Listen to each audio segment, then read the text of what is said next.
রাদিয়াল্লাহু তাআলা আনহু বলেন, নবী আলাইহিস সালাতু ওয়াস সালাম ইরশাদ করেছেন, স্বয়ং আল্লাহ বলেছেন, স্বয়ং আল্লাহ বলেন, আদাতুল ইবাদিয়াস সালিহিন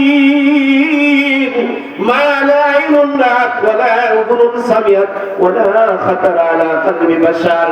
আল্লাহ বলেন, বান্দারা রে, আমি আমার নেককার বান্দার বান্দির জন্য জান্নাতের মধ্যে এত দামি দামি নিয়ামত আমি তৈরি করে রেখে দিয়েছি, এত দামি নিয়ামত আমি তৈরি প্রস্তুত করে রেখেছি। মা জান্নাতের বিল্ডিংটা কেমন হবে?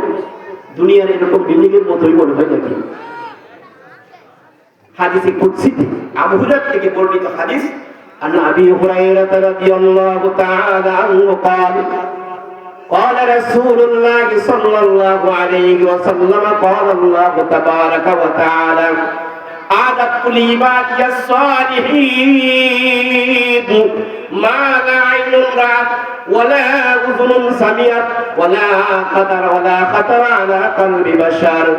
হযরত আবু হুরায়রা রাদিয়াল্লাহু তাআলা আনহু বলেন, নবী আলাইহিস সালাতু ওয়াস সালাম ইরশাদ করেছেন, স্বয়ং আল্লাহ বলেছেন, স্বয়ং আল্লাহ বলেন, আদাতুল ইবাদিয়াস সালিহিন মা লা আইনুন রাআত ওয়া লা উযুনুন সামিআত ওয়া লা খাতারা আলা কলবি বাশার।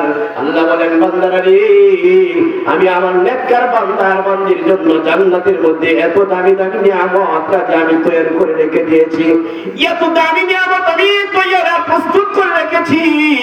মা লা আইনুন রাআত, যেই নিয়ামত জীবনে কোনদিন কোন মানুষের চর্মের চোখ দিয়ে দেখে নাই, ওয়ালা উযুনুন সামিআত, জীবনে কোন মানুষের চর্মের কান কোনদিন এই নিয়ামতের কথা শুনে নাই, শুনবে আর দেখবে অনেক পরের কথা। আল্লাহ বলেন, ওয়ালা খাতারা আলা কলবি বাশার, জান্নাতের নিয়ামতের কথা মানুষের কল্পনাও কোনদিন দিলের মধ্যে আসতে পারে নাই, মানুষের দিলে কোনদিন এটা কল্পনাও করা সম্ভব না, মানুষ কোনদিন কল্পনাও করতে পারে নাই, এত নিয়ামত দেখেছি আমরা। বলেন সুবহানাল্লাহ। আর কত দামি! নবীজি বলেন, জান্নাতের একটুখানি জায়গার মূল্য আল্লাহর কাছে এত বেশি, একটা লাঠি যদি আপনার মাটির মধ্যে রেখে দেওয়া হয়, লাঠিটা রাখতে গিয়ে লাঠিটার নিচে যে পরিমাণ জায়গা পড়ে, ওই পরিমাণ জায়গা এত বেশি জান্নাতের দাম, জান্নাতের জায়গাটার এত বেশি দাম। দুনিয়া এবং দুনিয়ার মধ্যে যা কিছু আছে সব কিছু যদি বিক্রি করা হয়, সব কিছুর বিনিময় দিও জান্নাতের ভিতরের ওই লাঠি রাখার নিচের জায়গার মূল্য হবে না। এত দামি, এত দামি, এত দামি। সুবহানাল্লাহ বলবেন না?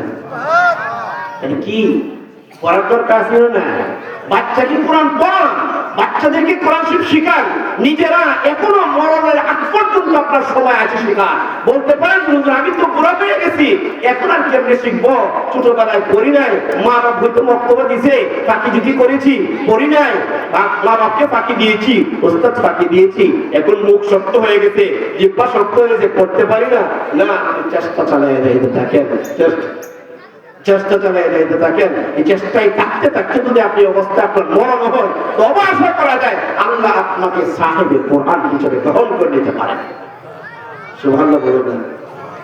আর নিজে না পড়ে তো ভুল করছেন, বাচ্চাদেরকে না পড়ে আর ভুলটা করেন না, বাচ্চাদেরকে কোরআন শরীফ পড়ান, ছেলে হোক আর মেয়ে হোক, আপনি কি করেন? কোরআন শরীফের এনে বাচ্চাদেরকে শেখান। করবো তো ইনশাআল্লাহ।